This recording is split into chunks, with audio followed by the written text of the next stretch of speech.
வெறும் 2 மணி நேரம் ஷோல நிறைய ஸ்டோரி லைன் ப்ரோகிரஸ் பார்த்தாச்சு. நம்ம ஜான் சீனாக்கு பதிலா ரான் சீனாவும் பார்த்தாச்சு. செத் ராலின்ஸ் ஃபேக்ஷன்ல புது மெம்பரும் ஜாயின் ஆயாச்சு. அப்புறம் கோடி ரோட்ஸும் அவர் ரிட்டர்ன் பண்ணிட்டாரு.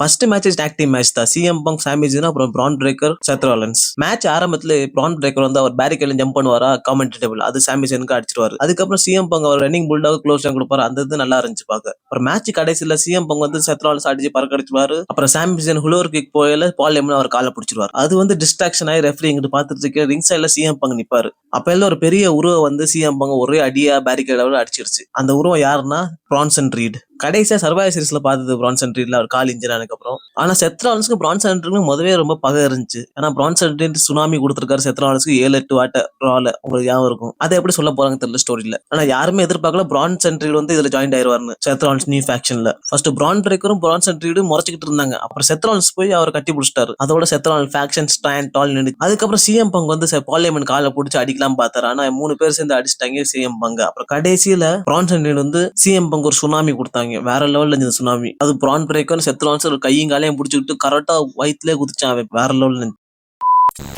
ஜான் சீனா வர்சஸ் ரான் சீனா. ஏன் ரான் சீனா சொல்றேன்னா, ஆர்டர் வந்து அவர் என்ட்ரன்ஸ் பண்ணல, ஜான் சீனா என்ட்ரன்ஸ் பண்ணாரு. அது பார்க்க வேற லெவல்ல இருந்துச்சு. அதே மாதிரி எப்படி ஜான்சன் நம்ம வருவாரு, அப்படியே அந்த ருமால காமிச்சிட்டு தூக்கி போட்டு ஓடி வருவாரா, அதே மாதிரி வந்தாரு. மேட்ச் ரிசல்ட் நம்ம எல்லாத்துக்கும் ஜான்சனா ஜெயிக்க போறாருன்னு. மேட்ச் நிறைய இன்ட்ரெஸ்டிங்கான விஷயம் நடந்துச்சு. ஃபர்ஸ்ட் என்னன்னா சார், ஆர்டர் வந்து ஜான்சனா மாதிரியே அந்த ஷோல்டர் டேக்கல் கொடுத்தாரு. ஷோல்டர் டேக்கல் கொடுத்ததுக்கு அப்புறம் 3 நக்கல் ஷப்பலும் கொடுத்தாரு. எல்லாம் கொடுத்து முடிஞ்சதுக்கு அப்புறம் மேட்ச் கடைசியில் என்ன ஆச்சுன்னா, ஜான்சனா அவர் பெல்ட் வச்சு அடிக்க போனாரு இவனை ஆர்டர். அப்பெல்லாம் ஜான்சன் நடிச்சிட்டு இருக்காரு நல்ல மாதிரி. இவன் அடிக்க வேணா சரி. அப்பெல்லாம் ஜான்சன் என்ன நினைச்சாருன்னா, பெல்ட் வந்து ரெஃப்ரிட்ட கொடுத்தாரு. ரெஃப்ரி அங்க பெல்ட் கொடுக்க போயில ரோப்ல கொடுத்தாச்சு ஆட்ரூத். அதுக்கப்புறம் ஜான்சன் ஸ்டாண்ட் டால். அதுக்கப்புறம் ஜான்சன் அந்த மேட்ச் ஜெயிச்சு ஸ்டாண்ட் டால் நின்றாரு.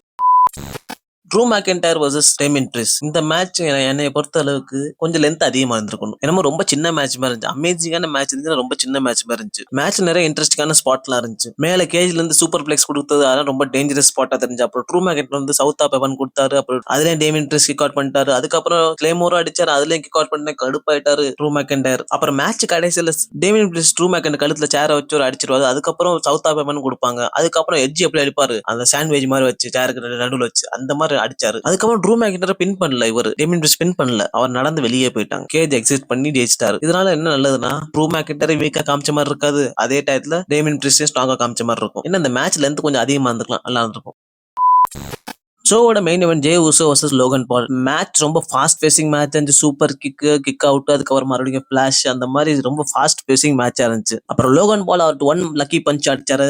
அதுக்கப்புறம் ஜே உசோ ஸ்பிளாஷும் போட்டாரு. ரொம்ப ஃபாஸ்ட் பேசிங் மேட்சா இருந்துச்சு. அதுக்கப்புறம் ஜே உசோ அவர்கிட்ட சூப்பர் கிக் அடிச்சாரு, பின் பண்ணாரு, அப்புறம் ஸ்பிளாஷ் பண்ணி பார்த்தாரு. அதுக்கப்புறம் ஜே உசோ அவர்கிட்ட ஸ்பிளாஷ் கொடுத்தாரு. அப்புறம் லோகன் பால பின் பண்ண போயில ரெஃப்ரி யாரோ இழுத்துட்டாங்க. அது யாருன்னா ஜான் சீனா. யார் நினைச்சு கூட மாத்திரமா ஜான் சீனா வந்து லோகன் பால் ஹெல்ப் பண்ணுவாரு. அப்புறம் ஜான் சீனா வந்து ஜே உசோ போட்டு அடி நடிச்சிட்டு இருக்கேல, ஒரு மியூசிக் ஹிட். அந்த மியூசிக் யாருன்னா கோடி ரோட்ஸ். ரெசல்மேனியாக்கு அப்புறம் இப்பதான் கோடி ரோட்ஸ் ரிட்டர்ன் பண்ணிருக்காரு. வந்தோடனே ஜான்சனை அடிச்சு தவச்சிட்டாரு. காஸ்ட் ரோட் கொடுத்து ஜான்சனா வெளியே தள்ளிட்டாரு. அதுக்கப்புறம் கோடி ரோட்ஸ் மைக்க வாங்கி, உனக்கும் பார்ட்னர் இருக்கா இவன் லோகன் பால், எனக்கு என் பார்ட்னர் ஜே ஊசோ, வா மணி இந்த பேங்க்ல மேட்ச் வச்சுக்கலாம்னு சொல்லி சேலஞ்ச் பண்ணிட்டாரு ஓப்பனா. மணி இந்த பேங்க்ல ஜே ஊசோ, அப்புறம் கோடி ரோட்ஸ், அப்புறம் ஜான்சனா, லோகன் பால். என்னடா டீம் பண்ணி வச்சிருக்கீங்க? நாங்கெல்லாம் என்ன சிஎம் பங்கும் ஜான்சனா மேட்ச் இருக்கும், ஐகானிக் 2011 மாதிரி பாக்கலாம்னு பார்த்தா நீங்க லோகன் பாலும் ஜான்சனா டாக் டீம் மேட்ச் வச்சிட்டீங்களா? என்னடா பண்றீங்க? எது எப்படியோ ஷோ ஓவரால் ஷோ வேற லெவல்ல இருந்துச்சு. ஃபர்ஸ்ட் டைம் சேனல்ல பாக்கணும்னா மறக்காம சப்ஸ்கிரைப் பண்ணுங்க.